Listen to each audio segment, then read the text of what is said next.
Hello बच्चों, आज हम जिस टॉपिक के बारे में बात करने वाले हैं उसका नाम है टोटल डिफरेंशियल इक्वेशंस। तो टोटल डिफरेंशियल इक्वेशन होती क्या है, मैं आपको सबसे पहले इसकी डेफिनेशन बता देता हूँ। तो कोई भी आपके पास जो इक्वेशन होगी ना, जो किस फॉर्म में होगी, इस फॉर्म में होगी P D X plus Q D Y plus R D Z is equal to zero.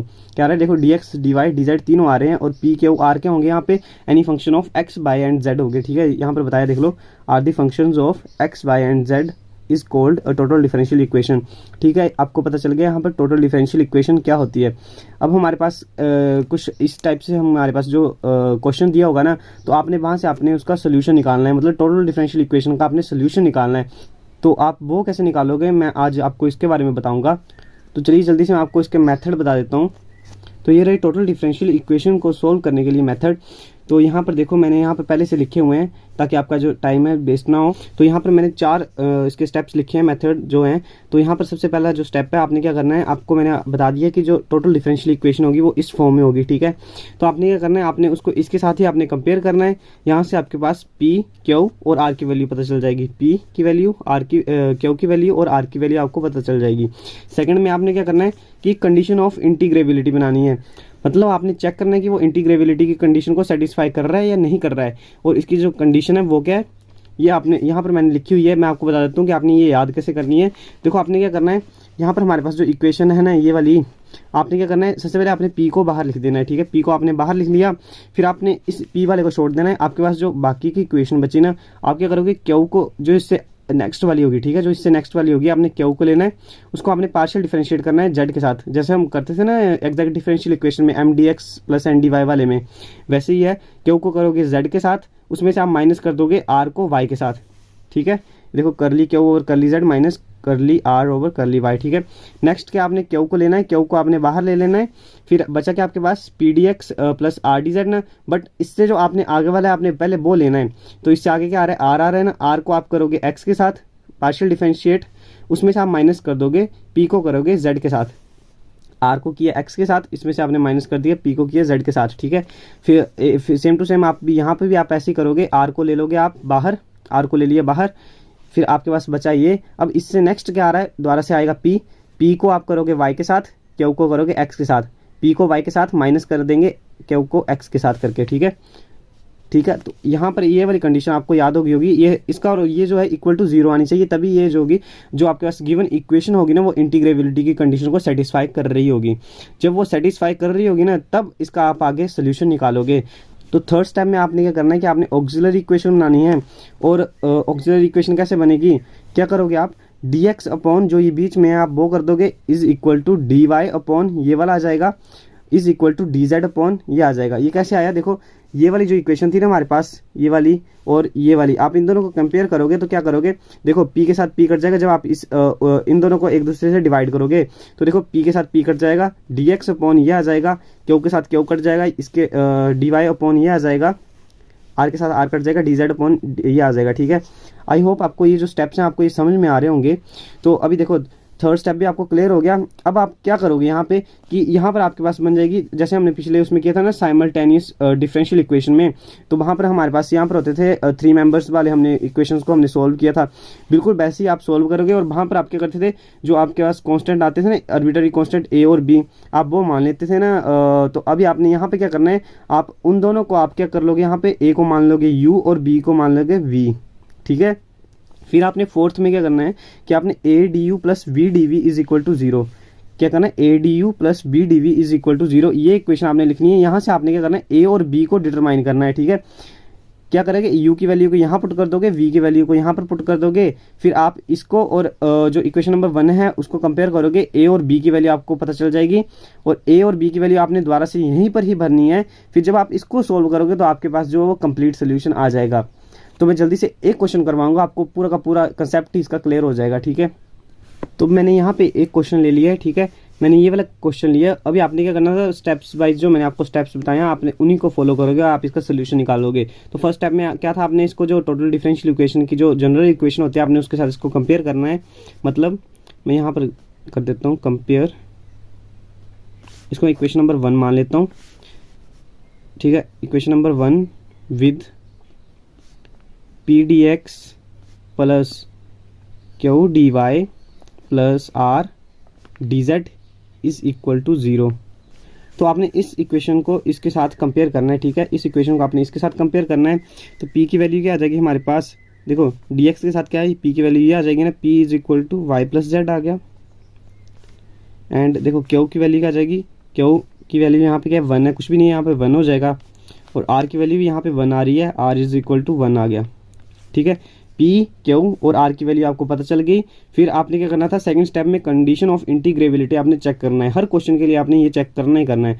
तो उसमें क्या था, मैं इसको दोबारा से नहीं लिख रहा हूँ, देख लो यहाँ पर है, ये जो हमारे पास कंडीशन थी ना, कंडीशन ऑफ इंटीग्रेबिलिटी, मैं इस पूरे को दोबारा से नहीं लिख रहा हूँ कि मैंने इसको इसके साथ किया डिफरेंशिएट, इसको इसके साथ किया डिफरेंशिएट, मैं डायरेक्ट इनकी वैल्यू भर रहा हूँ, p की वैल्यू भरूंगा, q की वैल्यू भरूंगा, r की वैल्यू भरूंगा।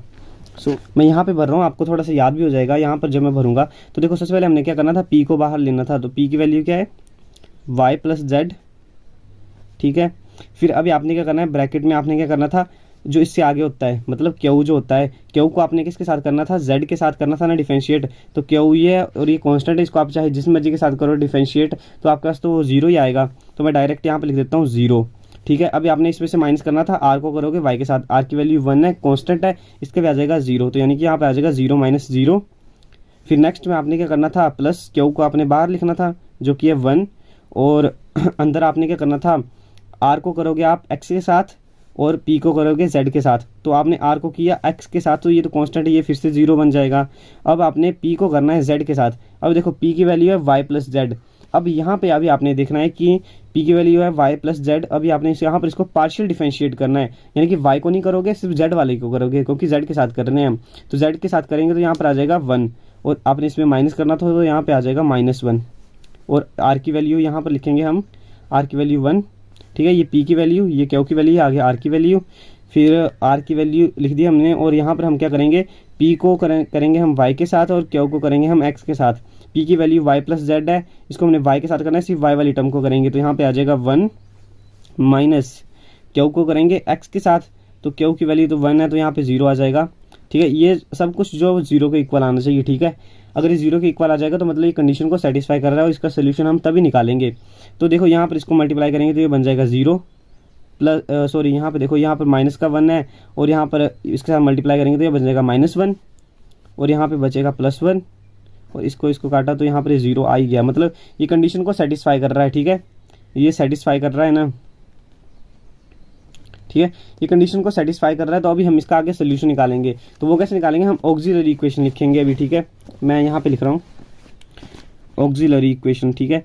ऑक्सिलरी इक्वेशन में आपने क्या करना था, dx अपॉन, मैंने आपको बोला था कि आपने डायरेक्ट ये वाली चीज़ लिख देनी है। तो देखो dx अपॉन ये वाली जो फर्स्ट वाली टर्म थी वो लिखनी है आपने, यहाँ पर 0 माइनस 0, तो मैं यहीं पर लिख देता हूँ, यहाँ पर मतलब 0 आ जाएगा ना, 0 is equal to dy upon, अब देखो ये वाली वैल्यू लिखनी है, यहाँ पर है 0 माइनस 1, तो यानी कि यहाँ पर आ जाएगा -1 is equal to dz upon 1 minus 0 यानी कि 1, तो यहाँ पर मैं लिख दूंगा 1, ठीक है।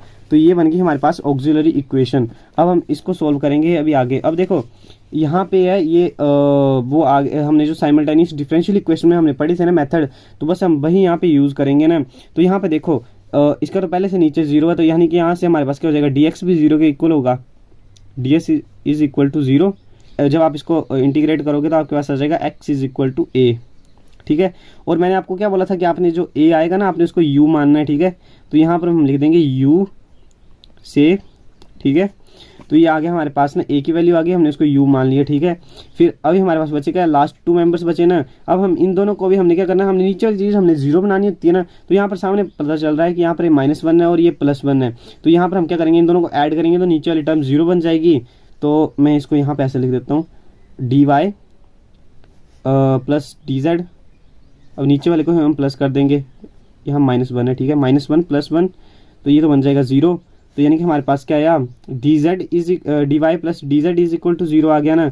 अब हम करेंगे इसको इंटीग्रेट, ठीक है, पार्शियल इंटीग्रेट करते हैं हम, ठीक है। तो यहाँ पर क्या करेंगे, जब हम इसको करेंगे तो यहाँ पर आ जाएगा y plus z is equal to 0 करेंगे, हम उसको b लेते हैं, ठीक है, आर्बिट्रेरी कांस्टेंट v लेंगे, ठीक है। और इसको हम मान लेंगे v से, ठीक है। एक आ गई हमारे पास u की वैल्यू और एक आ गई v की वैल्यू, इंपॉर्टेंट है, ध्यान रखना आप इसका, ठीक है।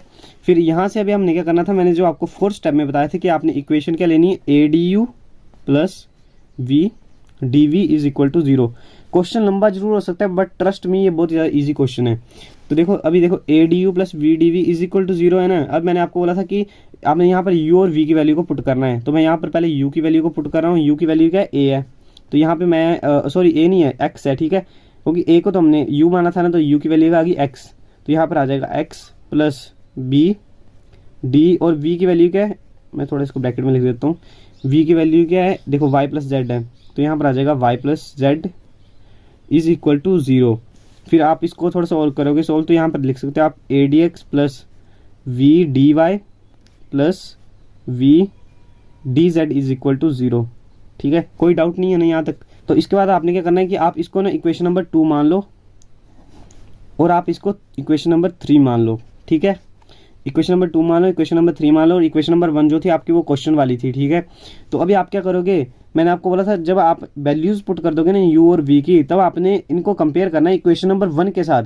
तो ये हमारे पास जो थर्ड इक्वेशन आई है, थर्ड इक्वेशन को हम कंपेयर करेंगे इक्वेशन नंबर 1 के साथ।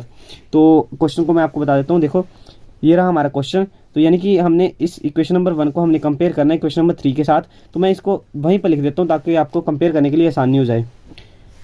तो ठीक है, ये जो थी हमारे पास इक्वेशन नंबर 1 थी। ठीक है, ये आपको वहाँ पर मेरे को बार बार स्लाइड करना पड़ना था पेज, तो मैं इसीलिए यहाँ इसको यहाँ पे लिख रहा हूँ। तो क्या होगा कि ये इक्वेशन नंबर 1 थी ना, तो अभी हमने क्या करना है इक्वेशन नंबर 1 और इक्वेशन नंबर 3 को कंपेयर करना है। तो अब देखो डी एक्स यानी कि ए की वैल्यू क्या आई, वाई प्लस जेड, ए की वैल्यू क्या आई, वाई प्लस जेड।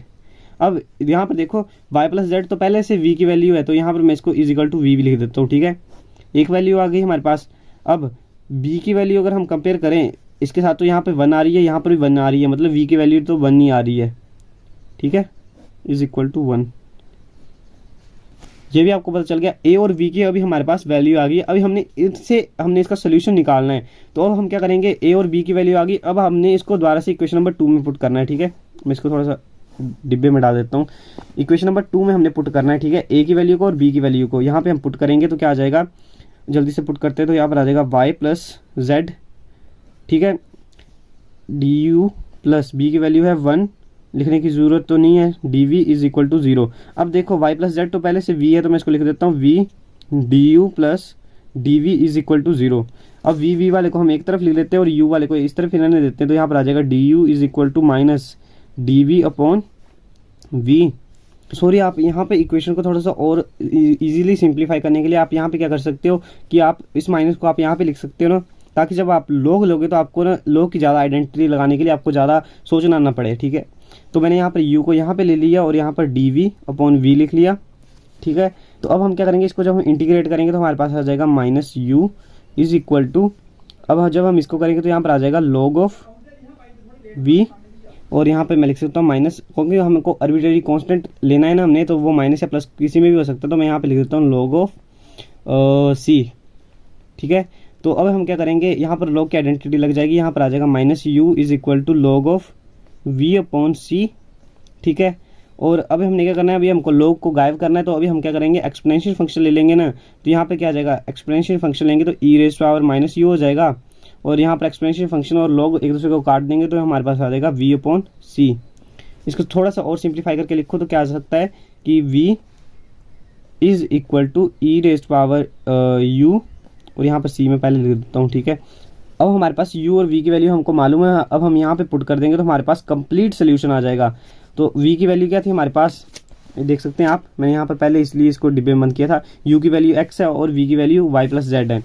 तो v की वैल्यू क्या है, y प्लस जेड, और सॉरी इसको तो अभी ब्रैकेट लगाने की जरूरत ही नहीं है, y plus Z is equal to C E raise power u की वैल्यू x माइनस एक्स। ठीक है, तो अभी ये जो हमारे पास आया नहीं, ये हमारे पास आ गया कंप्लीट सोल्यूशन, ये आ गया हमारे पास कंप्लीट सोल्यूशन। तो देखो इजी था ना, बस आपने मेथड को फॉलो करना है, हर एक क्वेश्चन इसी तरह सॉल्व हो रहा है। अब इसके आगे ना इसका एक और मेथड है सॉल्व करने का, उसको मैं हो सके तो नेक्स्ट लेक्चर में कवर कर दूंगा। Thanks for watching this video.